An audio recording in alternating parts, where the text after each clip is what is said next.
Hello, welcome to my YouTube channel Asha kitchen vibes. ನಾವಿವತ್ತು jack fruit ಹಲಸಿನ ಹಣ್ಣನ್ನು cut ಮಾಡ್ತಾ ಇದ್ದೀವಿ. ನೋಡಿ, ಈ ಥರ ಫಸ್ಟು ಕೈಗೆ ನೀಟಾಗಿ ಎಣ್ಣೆನ ಅಪ್ಲೈ ಮಾಡಿ, ಹಾಗೆ ನಾವು ಕಟ್ ಮಾಡುವಂಥ ನೈಫ್ ಚಾಕುಗೂ ಎಣ್ಣೆನ ಚೆನ್ನಾಗಿ ಅಪ್ಲೈ ಮಾಡಿ. ನಾವಿಲ್ಲಿ ಅಡುಗೆ ಎಣ್ಣೆನ ಯೂಸ್ ಮಾಡ್ತಾಯಿದ್ದೀವಿ. ನೀಟಾಗಿ ನೋಡಿ ಈ ಥರ ಕಟ್ ಮಾಡ್ಕೊಳ್ಳಿ, ಕೇರ್ಫುಲ್ಲಾಗಿ ಕಟ್ ಮಾಡ್ಕೊಳ್ಳಿ. ಎಲ್ಲ ಫ್ರೂಟ್ಗಿನ್ನ ಹಲಸಿನ ಹಣ್ಣು ತುಂಬ ವಿಭಿನ್ನ. ಅದು ಕಟ್ ಮಾಡೋದಕ್ಕೆ ತುಂಬ ಟೈಮ್ ಬೇಕು, ಹಣ್ಣನ್ನು ಬಿಡಿಸ್ಕೊಳ್ಳೋಕ್ಕೂ ಟೈಮ್ ಬೇಕು. ಬಟ್ ತಿನ್ನೋದಕ್ಕಂತೂ ಟೈಮ್ ಬೇಡ, ಬೇಗನೆ ತಿಂದು ಮುಗಿಸ್ಬಿಡ್ಬೋದು. ನೋಡಿ, ಇಷ್ಟು ನೀಟಾಗಿ ಕಟ್ ಮಾಡಿಕೊಂಡು ನಾವಿಲ್ಲಿ ಎಣ್ಣೆ ಬಳಸೋದ್ರಿಂದ ಕೈಗೆಲ್ಲ ಅಂಟಂಟು ತಾಕೋದಿಲ್ಲ, ಚಾಕುಗೂ ಅಂಟಾಗೋದಿಲ್ಲ. ನೀಟಾಗಿ ಕಟ್ ಮಾಡ್ಕೊಳ್ಬೋದು. ನಾವಿವಾಗ ಸೈಡು ಸ್ವಲ್ಪ ಭಾಗನೇ ಕಟ್ ಮಾಡ್ಕೊತಾ ಇದ್ದೀನಿ. ತೊಳೆಗಳೆಲ್ಲ ಬಿಡಿಸೋದಕ್ಕೆ ಈಸಿ ಆಗುತ್ತೆ ಅಂತ ಈ ರೀತಿ ಕಟ್ ಮಾಡ್ತಾ ಇದ್ದೀನಿ.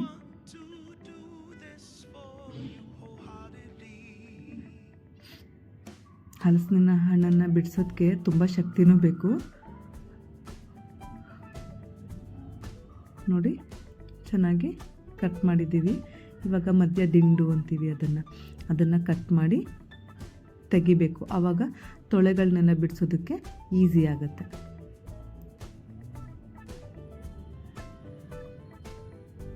ನೋಡಿ, ಈ ಥರ ತಕ್ಕೊಂಡು ಹಣ್ಣನ್ನೆಲ್ಲ ಬಿಡಿಸ್ಕೊಳ್ಬೋದು.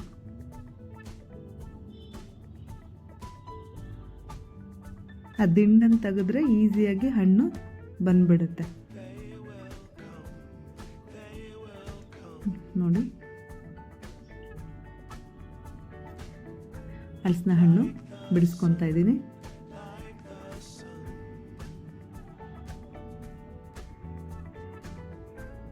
ಹಲಸಿನ ಹಣ್ಣು ಸ್ಮೆಲ್ಲೇ ತುಂಬ ಚೆನ್ನಾಗಿರುತ್ತೆ.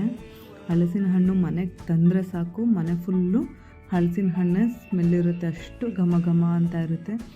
ಯಾವಾಗ ಕಟ್ ಮಾಡಿ ತಿಂತೀವಿ ಅನ್ನೋ ಅಷ್ಟು ಕಾತುರ ಜಾಸ್ತಿ ಆಗುತ್ತೆ. ಅದು ಸ್ಮೆಲ್ಲೇ ಅಷ್ಟು ತುಂಬ ಚೆನ್ನಾಗಿರುತ್ತೆ. ತಿನ್ನೋ ತನಕನೂ ಸಮಾಧಾನ ಇರಲ್ಲ.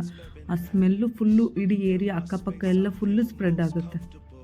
ಅಷ್ಟು ಚೆನ್ನಾಗಿರುತ್ತೆ ಹಲಸಿನ ಹಣ್ಣು.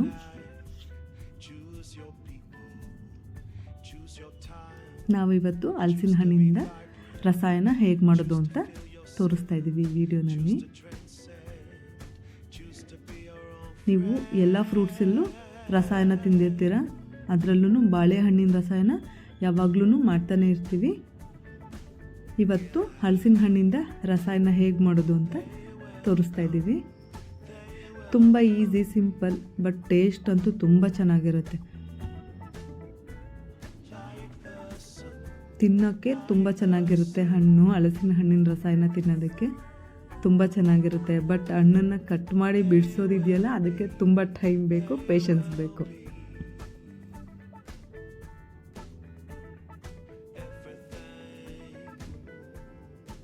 ನೋಡಿ, ಒಂದೊಂದಾಗಿ ಹೇಗೆ ತೊಳೆಗಳನ್ನೆಲ್ಲ ಬಿಡಿಸಿ ತೆಗೆದಿಡ್ಕೊತಾ ಇದ್ದೀನಿ.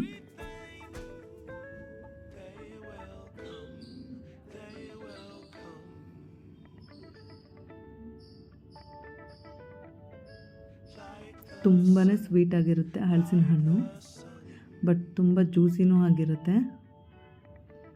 ತಿಂತಾಯಿದ್ರೆ ಇನ್ನೂ ಬೇಕು, ಇನ್ನೂ ತಿನ್ನಬೇಕು ಅಂತಲೇ ಅನಿಸುತ್ತೆ.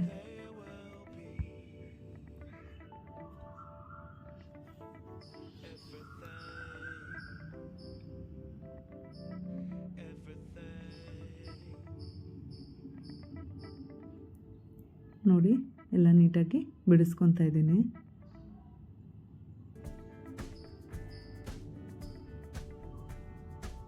ಹಣ್ಣು ಎಷ್ಟು ಚೆನ್ನಾಗಿ ಬಂದಿದೆ ನೋಡಿ, ನೋಡಿದ್ರೇ ತುಂಬ ಚೆನ್ನಾಗಿ ಅನಿಸುತ್ತೆ. ಒಂದು ಬೌಲಷ್ಟು ಹಣ್ಣು ಬಿಡಿಸಿ ತಗೊಂಡಿದ್ದೀನಿ. ಆ ಸ್ಮೆಲ್ಲಿಗೆ ನನಗೆ ಕಟ್ ಮಾಡಬೇಕಾದ್ರೇ ತಿನ್ನಬೇಕು ಅಂತಲೇ ಅನ್ನಿಸ್ತಾಯಿತ್ತು. ಕಟ್ ಮಾಡಿದ ತಕ್ಷಣ ನಾನಂತೂ ಒಂದು 3-4 ಪೀಸು ಹಲಸಿನ ಹಣ್ಣನ್ನು ತಗೊಂಡು ತಿಂದ್ಬಿಟ್ಟೆ. ಆ ಸ್ಮೆಲ್ಲು, ಆ ಫ್ಲೇವರ್ಗೆ ಆಗೋದಿಲ್ಲ, ತಿನ್ನಬೇಕು ಅಂತಲೇ ಅನಿಸ್ಬಿಡುತ್ತೆ. ತುಂಬ ಟೇಸ್ಟಾಗಿತ್ತು. ಬನ್ನಿ ಇವಾಗ ನೆಕ್ಸ್ಟು ರಸಾಯನಕ್ಕೆ ರೆಡಿ ಮಾಡ್ಕೊತಾ ಇದ್ದೀವಿ. ಕಾಯಿನೆಲ್ಲ ತುರ್ಕೊತಾ ಇದ್ದೀನಿ. ಇಲ್ಲಿ ಒಂದು ಹೋಳು ಫುಲ್ಲು ಕಾಯನ್ನು ಬಳಸಿದ್ದೀನಿ ನಾನು.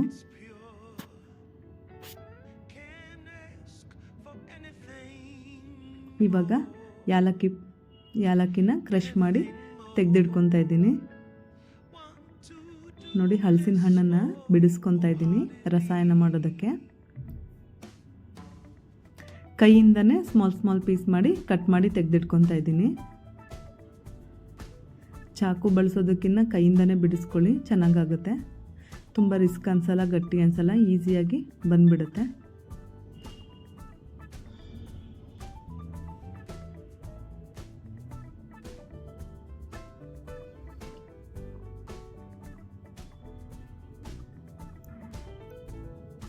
ನೋಡಿ, ಈ ಥರ ಸ್ಮಾಲ್ ಪೀಸಾಗಿ ಕಟ್ ಮಾಡ್ಕೊಳ್ಳಿ, ರಸಾಯನಕ್ಕೆ ಚೆನ್ನಾಗಾಗುತ್ತೆ.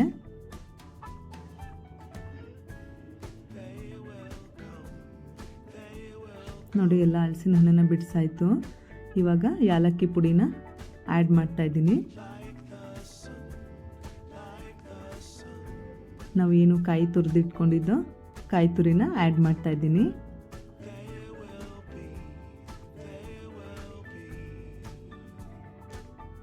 ನೆಕ್ಸ್ಟು ಹನಿ, ಜೇನುತುಪ್ಪನ ಆ್ಯಡ್ ಮಾಡ್ತಾಯಿದ್ದೀನಿ.